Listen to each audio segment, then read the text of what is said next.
Chest X-ray, continuous diaphragm sign. The X-ray in front of you is an excellent teaching case. It is showing several pathologies. Number one, a well-defined, sharp triangular opacity in a retrocardiac area. This is left heart border here. So the triangular opacity in a retrocardiac area is a typical sign of left lower lobe collapse. Number two, the tracheal bifurcation, which should be somewhere here, is not clearly visible. Trachea divides into two main bronchi at the level of 6th thoracic vertebra. Number three, there is some air in soft tissue just above left clavicle, which is known as subcutaneous emphysema, the air in the soft tissue. But the main reason for choosing this X-ray today is to show you a sign which is known as continuous diaphragm sign. There is a very fine air density making a fine line just above the diaphragm and below the heart. This is known as continuous diaphragm sign, which indicates presence of air in mediastinum. Air in mediastinum is known as pneumomediastinum, less commonly known as mediastinal emphysema. In pneumomediastinum, air can be present around mediastinal structures which are normally free of air.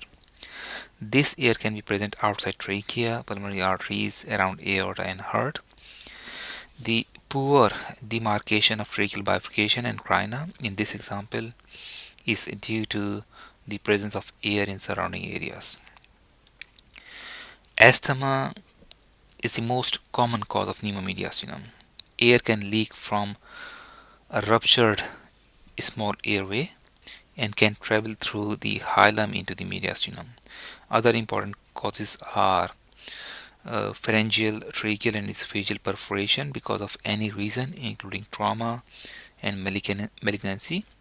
Air thus leaked into the mediastinum can travel into the neck and supraclavicular areas. Continuous diaphragm sign should not be confused with pneumoperitoneum, which is presence of free air outside thoracic cavity into the abdomen. This X-ray is a normal chest X-ray. The diaphragm is not continuous here. There's a break. Okay, and these are the two X-rays side by side. The diaphragm is not continuous here, and you can see a thin line here which is known as continuous diaphragm sign. Lateral view showing air around pulmonary artery. Another good example, lateral view, air in superior mediastinum and air behind the heart. Normally left hemidiaphragm does not continue anteriorly. In this example, there is a sharp and clear interface because of presence of air. The video is prepared for academyofprofessionals.com. These are the acknowledgement and references. Thank you very much.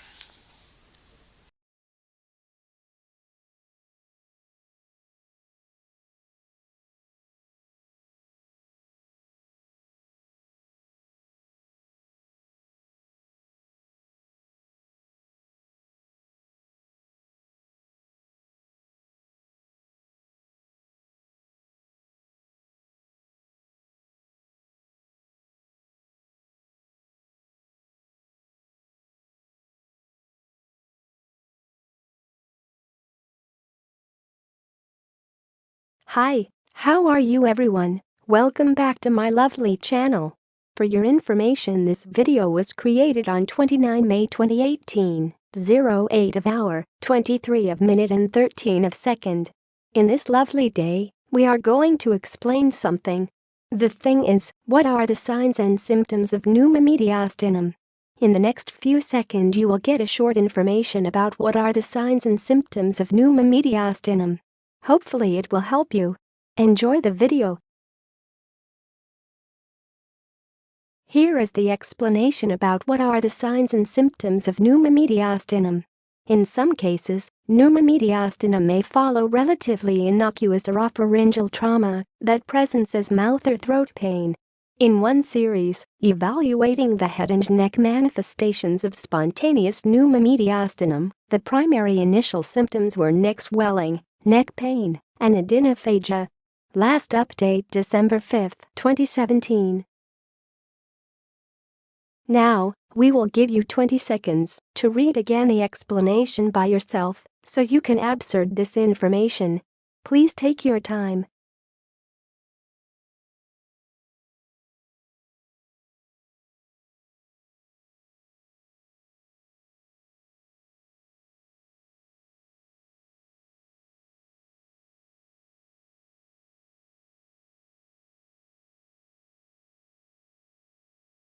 Hi, that's all of the explanation. If you find this video helpful, please like and comment on this video and subscribe this channel.